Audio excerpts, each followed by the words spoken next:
இவங்க சாதாரண ஆள் இல்ல. இவங்க அப்ப சர்க்கரையிலேயே கைய வச்சாலு. எப்படி சர்க்கரை கமிஷன்ல ஜட்ஜு கேட்டாரு கருணாநிதி வந்து விட்டேன், சர்க்கரை எங்க? அதை எறும்பு தின்று விட்டது. ஜட்ஜ் அப்படி சாஞ்சிட்டாரு. என்ன கரும்பு எறும்பு தின்றுச்சா? சரி, அதை வச்சிருந்த சாக்கு அதை கரையான் அரித்து விட்டது. அப்பவே ஜட்ஜு கீழே சாஞ்சா, 2 பேரும் புடிச்சுக்கிட்டான். ஐயோ, ஒரு நிமிஷத்துல உடம்பெல்லாம் குப்புன்னு வேர்க்குதே, என்ன புடிச்சுக்கடா கைட்டாங்களா? ஒதுக்கின பணம் நாங்கள் தின்று விட்டோம். அன்னைக்கே செத்தே போயிட்டான் அந்த ஜட்ஜு. எனக்கு டிக்கெட் எடுத்து கொடுங்க.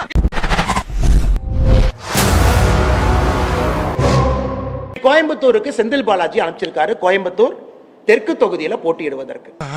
இங்க நிக்கிறியா? நீ நிக்க வேண்டிய இடம் எது இல்ல, போய் கக்கிசிட்ட போய் நில்லு. Okay boss. கரூர்ல என்ன சொல்றாரு முதலமைச்சர்? கரூர் எல்லாம் சுத்தி வளைச்சிட்டாரு, எதையுமே விட்டு வைக்கல. என்ன சுத்தி வளைச்சாருன்னு எனக்கு தெரியலீங்க. அதனால இப்ப கோயம்புத்தூர் பக்கம் சுத்தி வளைக்கிறதுக்கு அனுப்புறோம்.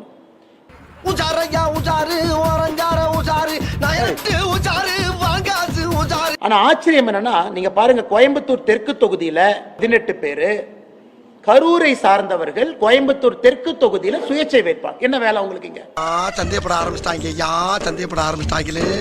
இதெல்லாம் அந்த அமாவாசை காலத்து டெக்னிக் எல்லாம் 2026 தமிழக சட்டமன்ற தேர்தலில் கரூரை சார்ந்திருக்கக்கூடிய செந்தில் பாலாஜி அவருடைய அடியாட்களை, கரூரில் இருக்கக்கூடிய கட்சிக்காரங்களை சுயேட்சை வேட்பாளராக போட்டியிடக்கூடிய தொகுதியில் இறக்கி விட்டு இலவசமா பொருளை கொண்டே வீடு வீடா குடிக்கிறது. யாராச்சும் என்னப்பா கரூர்காரங்க என்னப்பா பண்றீங்கன்னு கேட்டா, இல்லைங்கன்னா நாங்கெல்லாம் தேர்தலில் போட்டி போடுறோம்.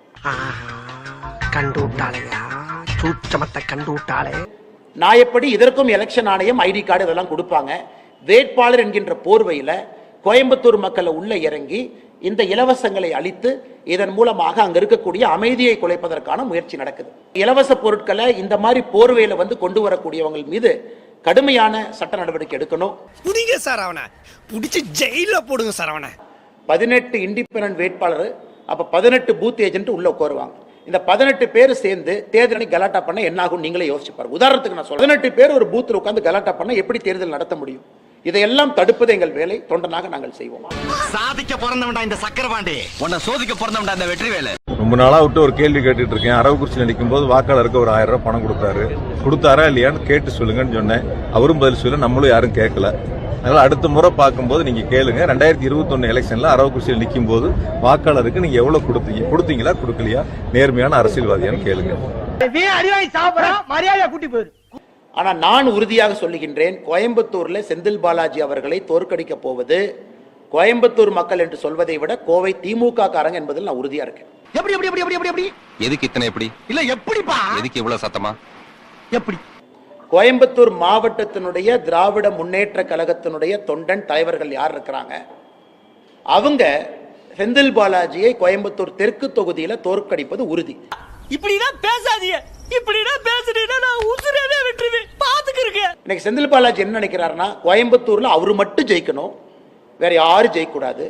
ஒருவேளை திமுக ஆட்சிக்கு வந்துச்சுன்னா அமைச்சர் அவரு மட்டும் வாங்கிக்கணும், வேற யாருமே போட்டிக்கு இருக்கக்கூடாது.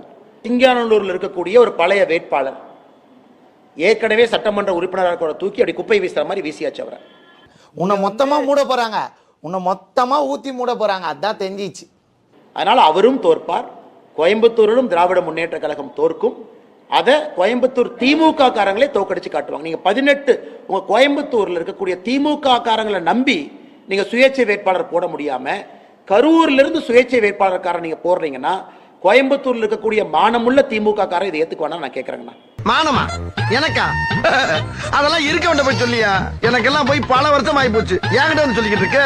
ஒரு ராஜா வந்து பக்கத்து நாட்டை பிடிப்பான், அப்ப தப்பிச்சுக்குவான். தூரமா இருக்கிற நாட்டை பிடிக்க போகும்போது உள்நாட்டை விட்டுருவான். இதான் கதை. என்னை கரூரும் போய் கோயம்புத்தூர்ல எதுவும் இல்லாம உள்ளதும் போச்சு நொல்லக்கண்ணா அப்படிங்கிற மாதிரி ரெண்டும் இல்லாம ஒரு மனிதர் இருக்கத்தான் போறார். நீங்க 4ஆம் தேதி மே அந்த செய்தியை நீங்க பார்க்கத்தான் போறீங்க. ஐயோ அப்படி சொல்லாத. செந்தில் பாலாஜியினுடைய சகோதரர் திரு அசோக் கரூர் திராவிட முன்னேற்ற கழகத்தினுடைய வேட்பாளரோடு போறார். ஆனா எங்கேயாவது செந்தில் பாலாஜி சொன்னாரா என்னுடைய சகோதரர் அசோக் வந்து டம்மி கேண்டிடேட் நீங்க சொன்னாரானா? அபிஷியல் டிஎம்கே கேண்டிடேட்னுடைய வேட்பு மனு நிராகரிக்கப்படுதான் நான் பார்த்துக்கிட்டு இருக்கேன். வேணும்னே ஒரு ஃபால்ட்டி டாக்குமெண்ட்டை கொடுத்து நிராகரிக்கப்பட வச்சுட்டு வேற வழி இல்லை, டம்மி வேட்பாளர் அசோக் தான், அவரு தான் உதயசூரியன்ல போட்டிடுவாருங்கிற டிராமாவும் கரூர் நடக்கிறதுக்கு வாய்ப்பு இருக்கு. எல்லாரும் அப்படியே எனக்கு ஒரு லாலிபாப் வாங்கி கொடுங்க. வாயில வச்சுக்கிட்டு சூப்பிக்கிட்டே போல. சர்ச் ஃபாதர் எழுதுறாரு லெட்டர்ஸ் மு.க. ஸ்டாலின் ஐயாவுக்கு, இந்த முறை கனிமொழி அவர்களுக்கு நீங்க சீட்டு கொடுத்தா தான் உண்மையான சமூக நீதி. அதனால முதலமைச்சர் அவர்கள் எந்த காரணத்திற்கும் கூட திருமதி கனிமொழி அக்கா அவர்களுக்கு சீட்டு கொடுப்பதற்கு தயாரா இல்ல. என்ன பெண்ணியம் பேசுறாங்கன்னா அவங்க, உங்களுக்கு ஒரு நியாயம், ஊருக்கு ஒரு நியாயமா? இந்தியால இன்னைக்கு சட்டம் ஒழுங்குல அதல பாதாளத்துல ஒரு நாடு இருக்குன்னா நம்முடைய தமிழ்நாடு தான். அதனால முதலமைச்சருக்கே தெரியும் மக்களுடைய கோபம் எல்லை கடங்காத ஒரு கோபமாக இருக்கிறது என்பது அவருக்கு தெரியும்.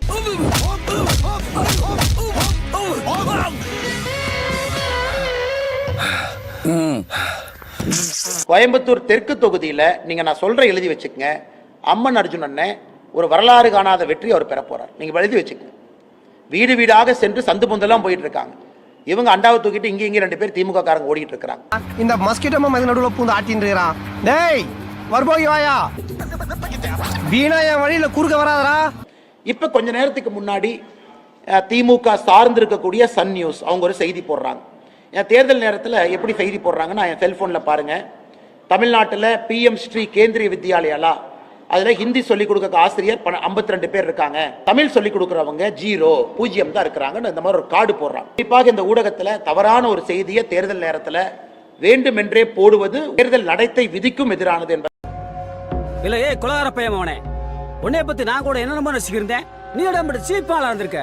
நிறைய எதிர்க்கட்சி இன்னைக்கு நிறைய பொய் பேசுறாங்க. ஒரு சட்ட திருத்தம் இது யாருக்கும் எதிரானது கிடையாது. ஆனா தமிழகத்தில் முதலமைச்சர் பாத்தீங்கன்னா இது சிறுபான்மையருக்கு எதிரானது, கிறிஸ்டியன் கம்யூனிட்டிக்கு எதிரானது அப்படிங்கிற பொய் பிரச்சாரத்தை பேசுறாங்க.